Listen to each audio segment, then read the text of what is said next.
Muy buen día. A continuación voy a realizar el video que consiste en la comparación del pensamiento filosófico de una cultura en contraste con la occidental. Voy a resaltar que las tres me parecieron muy interesantes y la elección no la hago por favoritismo, sino que pues veo que existen más videos de la cultura japonesa, entonces voy a realizar de la cultura de la India. Las tres me parecieron muy interesantes. La cultura árabe, con su concepción, siento muy medieval en los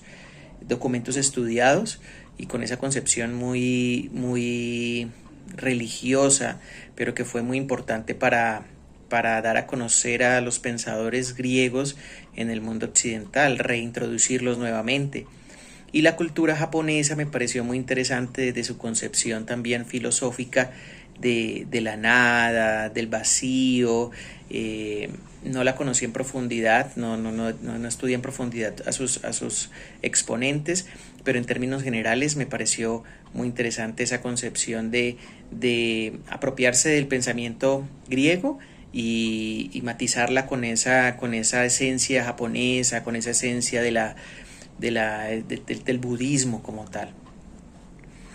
De la filosofía de la India, pues me asombró mucho como la antigüedad de sus reflexiones, como conocer cuán antigua eran sus escritos, sus reflexiones filosóficas, cómo concebían el mundo desde esa antigüedad profunda. Y descubrir pues sus formas de razonar, su sabiduría ancestral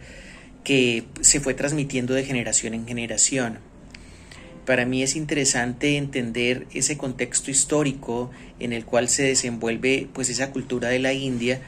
y cómo esos diferentes grupos indoeuropeos pues que se movieron por toda Europa pues transmitieron esos modelos de pensamiento, esas costumbres, ese lenguaje, esos símbolos que sirvieron como base sólida y que se extienden hasta nuestros días y se conservan también en algunas regiones.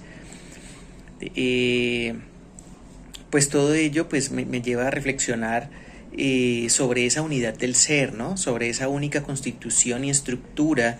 pues más allá de esas apariencias, más allá de esas formas físicas propias que muchas veces nos confunden, que alteran nuestra percepción sobre el otro y que nos hacen verlo como distinto, como diferente a mí o a nosotros, como grupo,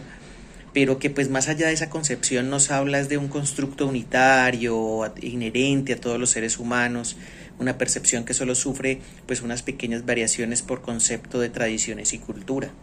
Siento que en ese sentido también vienen tienen como una unión con la cultura japonesa ancestral, esa unidad del ser, ese trascender la forma, pues también viene muy unido con el budismo también, porque también en la India se ha extendido esa religión, esa filosofía religiosa.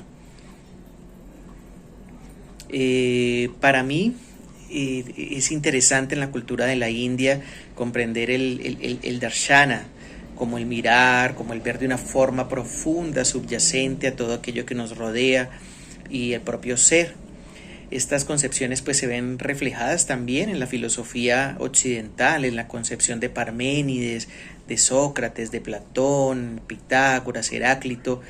entre otros pensadores griegos, pues en donde no solo se concebían los sentidos como parte del universo, sino también una existencia profunda, un elemento oculto y de una u otra forma secreto, que solo es posible para el atento, para aquel que despierta frente a todo lo que lo rodea. También eso lo vi y lo leí en la filosofía árabe. También se veía ese elemento oculto, ese toque de misticismo. Por ello pienso que también hay una unión también allí en ese concepto. Fue interesante también la concepción del alma en la India, donde se aborda desde lo trascendente, desde la esencia inmortal y metafísica, esencia que se eleva por encima de la forma material, que se ve expuesta al ciclo de nacimiento y de sufrimiento, esa concepción cíclica de la vida que tienen en la India. pero que es interesante también cómo se configura con Occidente, esa concepción de lo trascendente, de lo metafísico, esa comparación que puede hacerse entre las filosofías.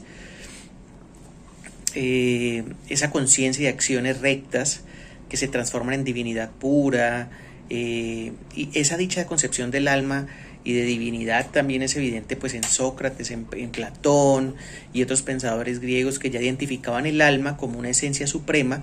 diferente de los sentidos, y esas acciones rectas también que se pueden asemejar con Sócrates en ese camino de la ética, el camino de la virtud, de las acciones rectas. Fue interesante la concepción del karma en la India, que puede también asemejarse con ese mismo concepto de virtud en Sócrates, en donde todas aquellas acciones que el ser humano plenamente consciente de sí mismo y aquello que le rodea, pues ejecuta de una u otra forma.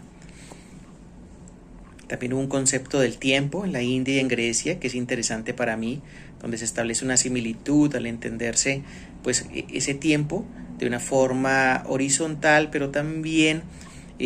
como de una forma vertical,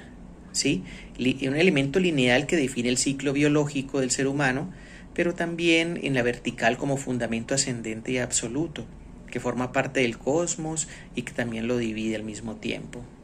Entonces siento que estas tres culturas, la árabe, la india y la japonesa, forman parte de un constructo cultural, un constructo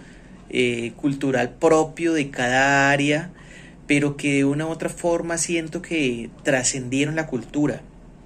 y llegan como a una unión que trasciende esa cultura y hace parte como de una sabiduría en conjunto.